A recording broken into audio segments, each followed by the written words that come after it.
AMS Moto est présenté par Beneva, Attache Remorque Québec, en collaboration avec Pro Performance et Moto Vanier.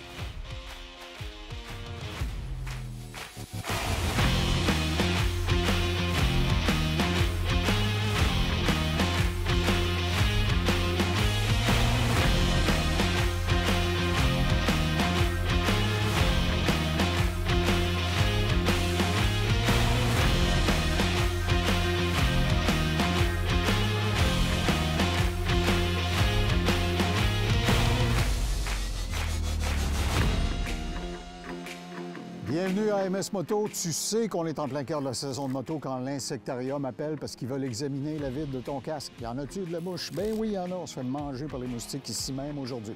Mais plein de choses intéressantes dans la prochaine demi-heure. On essaie la Indian Chief Dark Horse et aussi on va vous parler de la célèbre BMW série R. Les sacs à dos Klim chez Sport VL, ils en ont toute une variété. Vous allez voir combien c'est bien conçu, ces objets-là. Les chaînes de moto, certaines mettent ce qu'il y a de mieux, intermédiaire ou les moins chères. Est-ce qu'il y a vraiment un avantage à l'un ou à l'autre? Notre ami Steve de l'École de moto Centre-Ville, pensez-vous qu'il en passe des chaînes? Il va nous expliquer ce qu'il a découvert en cette matière. Et on va suivre notre ami Marc de Hypertech au Salon de l'Autosport. Il va rencontrer des ateliers de moto qui sont parmi ses clients et qui font des créations absolument extraordinaires. Accrochez-vous, c'est parti!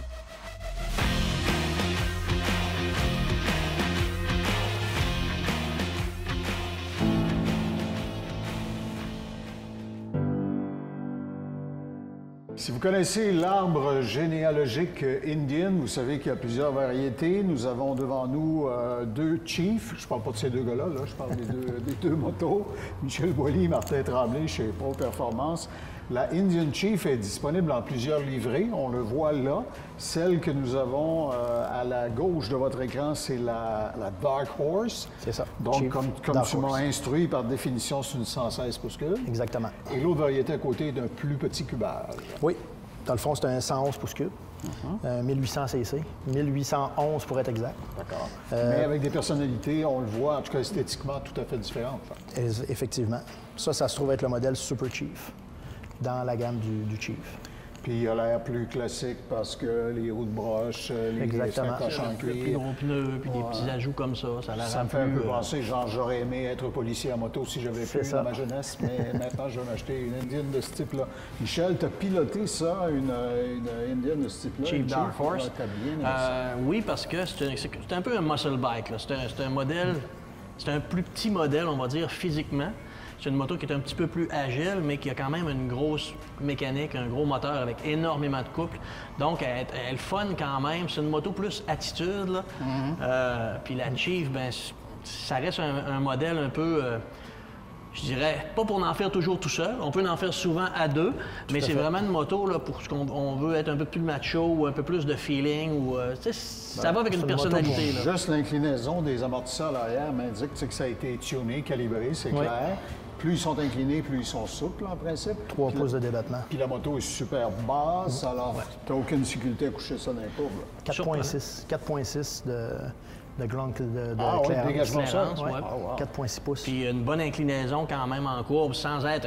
OK, on s'entend, c'est pas un bike sport. Non, c'est mais ça. Dans ces versions-là, c'est quand même une moto qui a un tempérament assez sportif. Là. On a des accélérations qui sont très vives, qui sont vraiment le fun. Même si, à l'occasion, on veut conduire mollo, ça va être linéaire. Oui, puisqu'il y a les 3 modes de conduite dessus. Sport, touring, puis standard. Puis celle-ci, Martin, tu as un de vos clients qui a accepté de nous la prêter pour l'émission, puis vous avez fait des ajouts dans la gamme tout à fait. Oui. On a rajouté, dans le fond, la selle arrière pour le passager et le dossier, qui se fait en 2 versions, le dossier, dans le fond. Il se fait en version qu'on peut enlever au besoin et la version fixe qu'on pourrait laisser sur la moto. Ça, c'est la version qu'on peut enlever? Tout à fait, parce que là, il y a les petits spools, là, les petites attaches, qu'on pourrait prendre ces valises-là, les mettre dessus. OK, les points d'ancrage qu'on voit ici, qui sont les mêmes contrastés en métal brillant, permettraient d'accrocher les valises. Exactement. OK. Puis on voit, si votre œil le constate bien à l'écran, la largeur de celle ici, comme Michel le disait, c'est l'édition un petit peu plus custom. Celle-ci, on voit déjà plus touring, un peu plus de préoccupation pour les faufounes du passager. OK, je vois. Parle-nous un peu des livrets qui sont disponibles. Le Dark Horse, forcément, il est toujours aux couleurs charbon ou à peu près. Oui, en fait, c'est tout le temps des couleurs noires, souvent des peintures mates. Ouais. Les contrastes de mâts illustrés. C'est ça. Ouais. Par contre, dans l'année dernière et cette année, on a quand même incorporé un peu de lustré dedans, dont une couleur qui est le gris primer qu'on appelle. J'ai pas rêvé ça, donc. Donc, tranquillement, pas vite, ils vont faire une version comme ça, en version lustrée dans un Dark Horse. Okay. Ce qui paraît très bien. Là, le fini est vraiment impeccable à ce niveau-là. On a cette version-là qui a une belle peinture métallisée, qui est oui, vraiment ça, c'est super. Blanc métallisé. Perle blanc. D'autre part, l'instrumentation, c'est assez complet. Je vois que le cadran n'est pas très obtrusif, mais il est électronique, donc tout à fait. Il y a énormément d'informations. On a l'ordinateur de bord, on a toutes les informations de navigation. Il y a beaucoup de stock dans un petit compteur comme ça.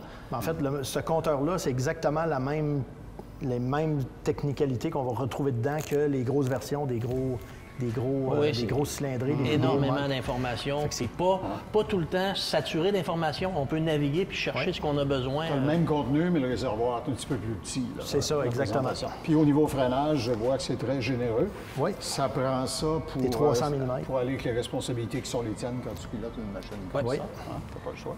Inévitablement. Quand on dit accélération, on arrive toujours un petit peu plus vite des fois, donc ça prend des bons freins, effectivement. Puis en terminant, Martin, la question que tout le monde se pose, est-ce qu'il y en a disponible cette année? Est-ce que je peux en trouver? Chez Pro Performance, tu réponds quoi? Tout à fait. Il y a de plus en plus, on commence à en recevoir des motos qu'on avait déjà commandées pour la saison qui s'en vient. Donc, on devrait les recevoir quand même d'ici, je vous dirais, juin, juillet, probablement. Il faut dire qu'ils ont été ambitieux. À l'époque où les commandes étaient ouvertes, ils ont été, disons, très agressifs. Très agressifs et Indian récompense ça en vous envoyant plus de machines. C'est ça. Puis, il y a toujours la possibilité de faire les précommandes quand même, puis de les avoir quand même. Il y a certains modèles qui sont un petit peu plus tardifs durant la saison, mais il y a d'autres modèles présentement qu'on a dans le Chief qu'on est capable d'avoir quand même assez rapidement, là, début juin, même mi-juin. Alors, gâtez-vous. Moi, on n'aurait pas besoin de me casser un bras m'asseoir là-dessus, je peux te dire ça. Venez faire un tour chez Pro Performance et à Bois-Châtel pour voir toute la gamme des Indian.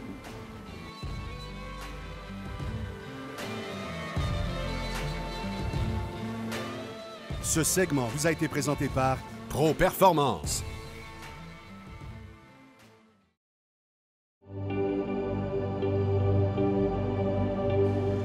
Peut-être que la dernière fois, vous avez visité une propriété avec un agent immobilier, vous a dit, vous savez, dans cette maison, on a fait une utilisation maximale de l'espace. Bien, ces gens-là ne savent pas de quoi ils parlent tant qu'ils n'ont pas vu un sac à dos Klim, comme celui que nous propose Jean-Luc Bouchard de chez Sport VN. Jean-Luc, c'est quasiment un robot transformeur. Il y a, après ça, une multitude. C'est impressionnant. Oui, écoute, oui, c'est impressionnant. Klim, ils sont très réputés avec leur sac dans l'hiver. Puis là, ils en ont sorti un spécifique pour l'été, pour le type de moto Adventure. En fait, écoute, ça ressemble à un transformeur officiellement. Tu as des poches pour à peu près tout ce que tu peux imaginer. OK. C'est-à-dire une petite poche pour les lunettes avec une membrane... l'intérieur du juveteux. OK, pour pas douce, OK. en minute. Et puis, en bas ici, tu as le réceptacle pour le sac d'eau. Okay. Ça veut dire que si tu veux un sac d'eau, que la paille va sortir dans ta bretelle, tu vas pouvoir te réhydrater. En route, sans Ensuite arrêter. de ça, tu as un tote bag aussi qui est à l'intérieur.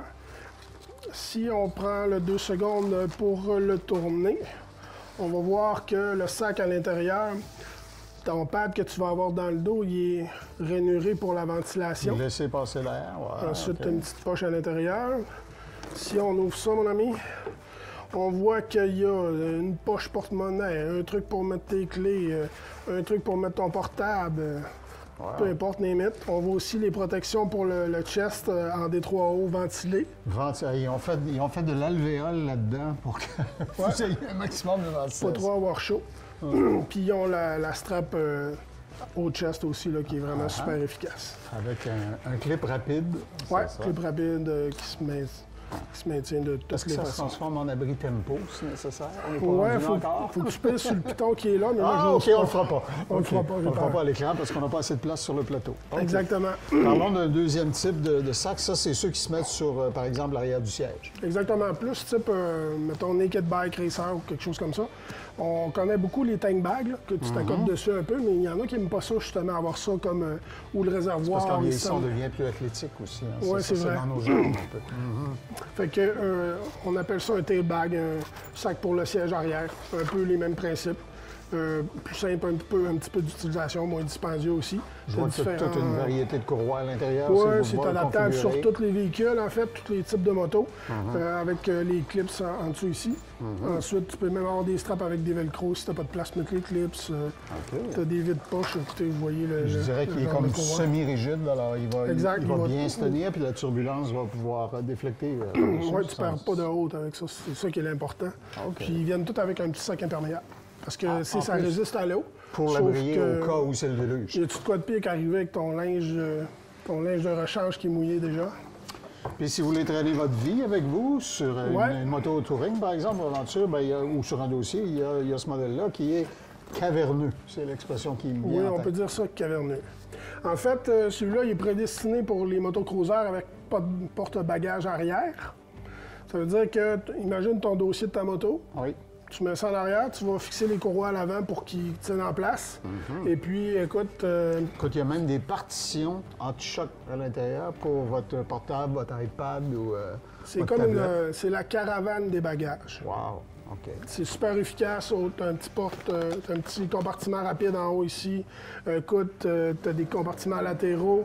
Tu peux tout moduler à l'intérieur pour ton espace. Il y a des anneaux pour accrocher autre chose en plus, si on Ouais. le désire. Ouais. Mettons que tu veux mettre un sleeping bag par-dessus, là, comme dans le ça- bon vieux temps. Et ça s'appelle à juste titre Tourmaster.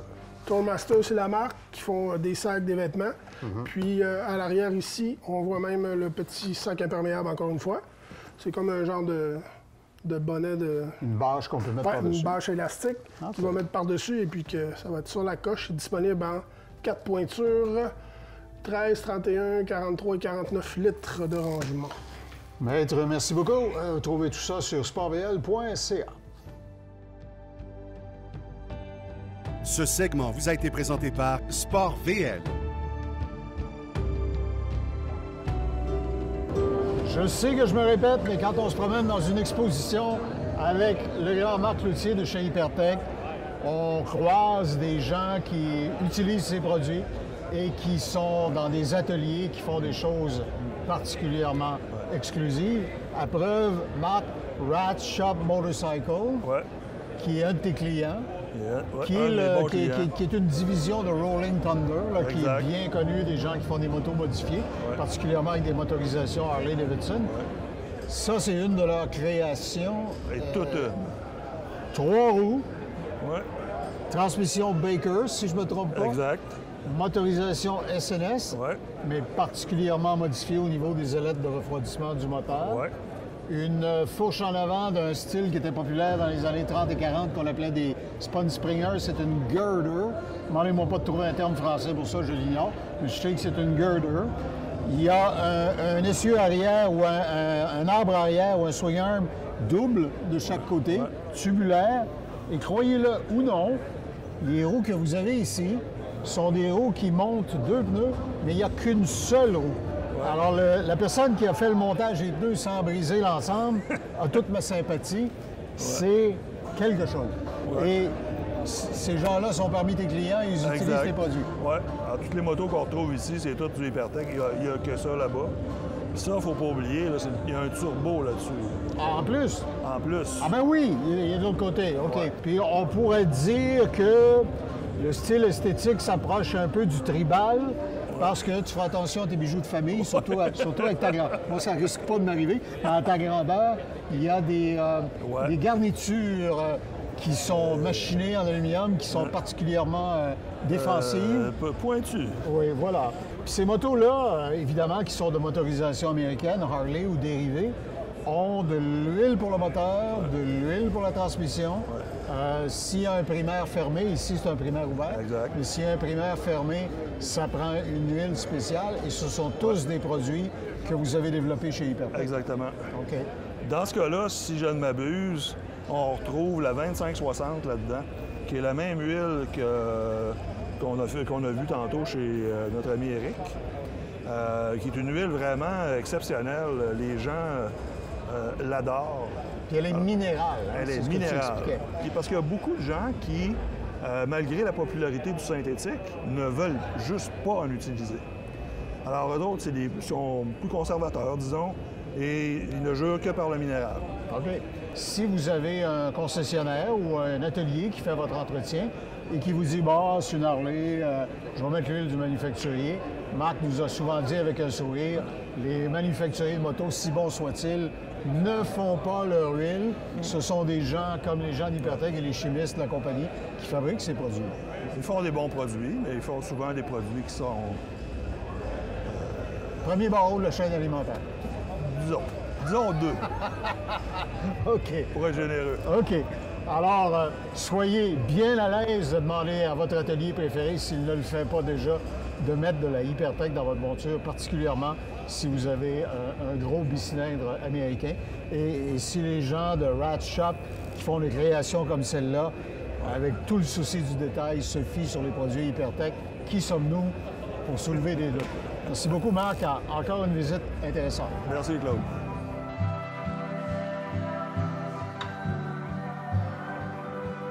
Ce volet vous a été présenté par les lubrifiants Hypertech. Expérimentez l'excellence.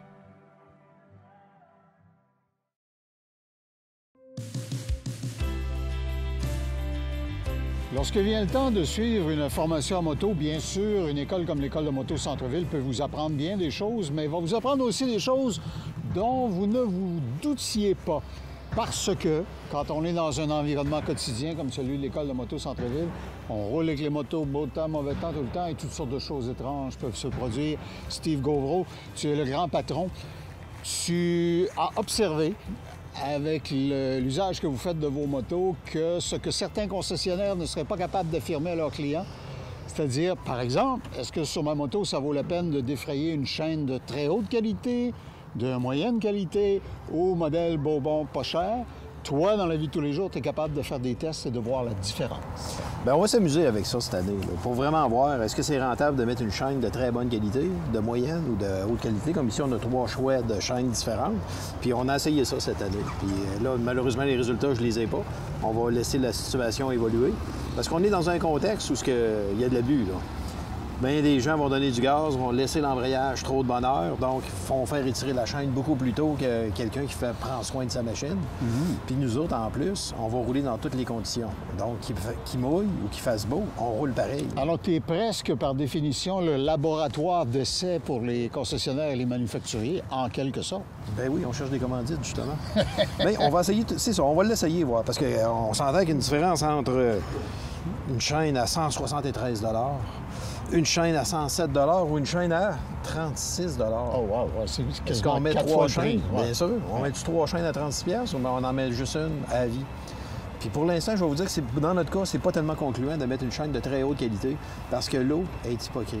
Elle est capable d'y aller d'un petit rouleau. Okay. Puis après ça, on essaie de graisser, mais la graisse, elle ne veut plus y aller quand l'eau y a été. Bien, les manufacturiers essayent de mettre des scellements, des O-rings très, très, très serrés autour des points de pivot. Mais il faut quand même que ça bouge. Il faut que ça roule, c'est ça. Ouais. Quand je parlais dans une autre chronique de mes goûts personnels, juste avant, moi, je travaillais les motos avec des cardans, avec une courroie, c'est merveilleux. Maintenant, les gens, c'est pas une question d'aimer la chaîne ou pas, mais c'est une question de goût personnel par rapport à certains modèles qui viennent automatiquement avec des chaînes. Ou le comportement de la moto aussi, ça peut jouer, bien sûr. Mais j'adore les courroies, puis j'adore les cardans. Les cardans, c'est merveilleux, là. Un petit changement d'huile aux 30 000 km, c'est fini, c'est réglé pour un quart d'heure. Fait que pour moi, c'est très avantageux. OK. Par contre, beaucoup de motos d'entrée ou de milieu de gamme, surtout les sportives, sont équipées avec des chaînes. Ça va de soi. Bien, la chaîne, c'est la meilleure façon de prendre la puissance du moteur et l'amener à la roue arrière. C'est sûr que motocross, n'importe quoi, n'importe quelle course, pensant à n'importe quoi, même ceux qui font du drag avec les motos, Ils vont aller enlever le driving, comme je pense au Yamaha VMAX, pour le remettre à chaîne, pour aller chercher un 10-15 d'efficacité supplémentaire. Je comprends. Nous autres, c'est pas de la puissance qu'on vient chercher ici. C'est de l'agrément de conduite à long terme. Puis de la fiabilité, ça va de soi. Alors, vous voyez, on apprend plein de choses à l'École de moto Centre-Ville. On apprend à conduire une moto, bien sûr, mais on apprend aussi plein d'informations périphériques qui vont vous être utiles dans votre vie de motocycliste. C'est facile de trouver École de moto Centre-Ville. Le site, c'est écolemoto.com. On est ouvert, on vous attend. Ne prenez jamais la route sans vous être bien formé avant. Steve, merci beaucoup. Ça fait plaisir. Cette capsule vous a été présentée par l'École Moto Centre-Ville. Quand j'ai vu arriver Michel Boilly au loin tout à l'heure là-dessus, je me suis dit « Hey! S'est-il acheté une grosse boulevardière américaine? » Ben non, j'étais dans les patates. C'est une BMW de la série R dans la livrée transcontinentale. Tu as eu une augmentation? Pour reprendre ton terme, c'est pas une boulevardière, c'est une bavardière. Ah, OK. Ouais, une bavaroise. Pride Lee, là, c'est vraiment marqué Berlin Build dessus à 2-3 endroits. Ouais. C'est la R18 transcontinentale. Claude, c'est la version la plus équipée de la R18. Elle se fait en 4 modèles. On a la R18, la R18 classique, la R18 Bagger, qui ont différents équipements là, que je nommerai pas pour rien. Là, on a la transcontinentale qui a les protections au vent, qui a le système de son Marshall à 6 haut-parleurs. Ça, c'est la all dress, là. C'est la full équipe.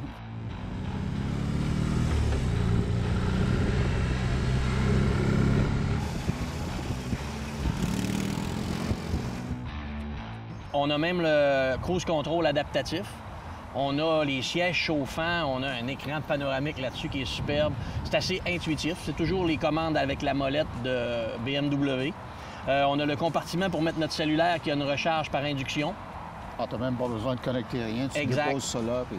Toutes tes valises se verrouillent et se déverrouillent avec un bouton quand tu as la clé dans tes poches. Il y a un démarrage sans clé, évidemment. Il y a même un reculon. Pour les aider à l'assistance au stationnement. Parce que c'est quand même assez... C'était quand même assez massif. Ouais. C'est une grosse 1800cc, c'est un gros bicylindre. Ce qui est le fun depuis que la R18 est sortie, c'est qu'au lieu de mettre des modes Rain, Road, Sport, tout ça, chez BMW, on a mis Rain, effectivement, mais on a un mode Roll puis un mode Rock. Oh! Ouais. Quand on la met en mode rock, on a un petit peu plus de vibration. Le département de marketing a fait son travail. Exact. C'est sûr que là, on tombe dans des modes plus actifs. La mécanique est plus puissante, plus performante. On a un son qui est beaucoup plus sourd aussi. Quand même une belle musicalité sans que ça casse les oreilles.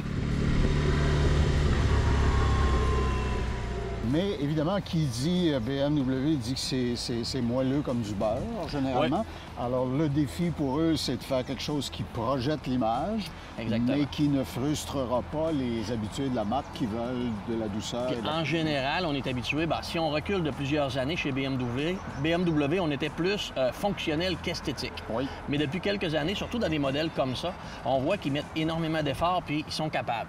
La finition est soignée, les moulures sont toutes... Quand on passe du métal au chrome, au plastique, c'est toujours bien fini, c'est toujours égal. Le tableau de bord est absolument impressionnant. Superbe, oui. Ouais. C'est sûr qu'on est loin des premières BM, mais on a quand même l'essence puis le feeling du gros flat twin, du gros moteur boxer. La moto est quand même assez facile à conduire, puis même quand je faisais des U-turns avec pour les besoins du tournage, c'est quand même assez facile de faire un cercle serré. La moto se balance bien, elle n'est pas difficile à maintenir. C'est quand même assez smooth. J'ai beaucoup aimé le... J'ai remarqué que tu as là-dessus un équipement dont tu nous as déjà parlé dans le passé, mais qui était à l'époque pas encore installé sur le modèle qu'on avait utilisé pour un essai. Ouais. C'est le système de contrôle par radar. C'est ça. C'est le cruise control qui a un radar adaptatif, comme sur la plupart des motos qui commencent à l'avoir. On peut ajuster la distance à laquelle on veut que la moto reste du véhicule qu'on précède, qu'on suit. Puis ça s'ajuste bien. On met notre cruise control à une vitesse un petit peu plus élevée, puis la moto va accélérer ou ralentir ou même freiner au besoin, mais elle va rester toujours à bonne distance du véhicule qu'on suit. Puis je soumettrais l'hypothèse que le système doit être parfaitement à point parce que la division législative, n'est-ce pas, de PM a dû se dire si on vend les transcontinentales en Amérique du Nord avec l'environnement américain en particulier où tout le monde se poursuit juste pour un coup d'œil de travers. Exact. S'il fallait qu'il ne soit pas parfaitement opérationnel. C'est ça. Puis le freinage, ça ça va de soi. Bien sûr, c'est à l'avenant. Tu vois, c'est une des choses qu'on est habitué sur les modèles BMW d'avoir un freinage qui est extrêmement puissant, voire même un peu agressif. Là-dessus, c'est plus smooth. On a de la puissance si on appuie plus fort, mais c'est beaucoup plus progressif, donc ça donne moins de... Tu décolleras pas les rétines. Là. Ouais, vraiment, là. Alors, si vous trouvez que c'est un peu le contre-emploi, c'est pas faux, mais je posais la question à Michel, combien on en vend au Québec de ce genre de monture dans une année? Évidemment, c'est pas des chiffres astronomiques, mais c'est une clientèle, on peut l'imaginer, très sélective, qui apprécie BMW, qui veut se gâter avec ce genre de monture-là. La R8 transcontinentale 1800, c'est bien ça, 1800 cc, je pense que c'est plus que le moteur de ma voiture.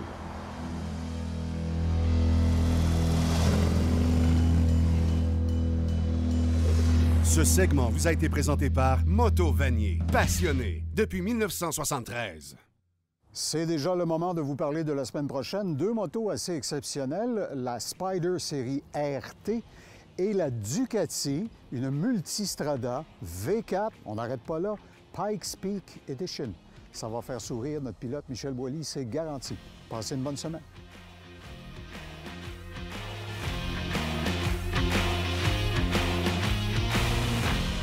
AMS Moto vous a été présenté par Beneva, Attache Remorque Québec, en collaboration avec Pro Performance et Moto Vanier.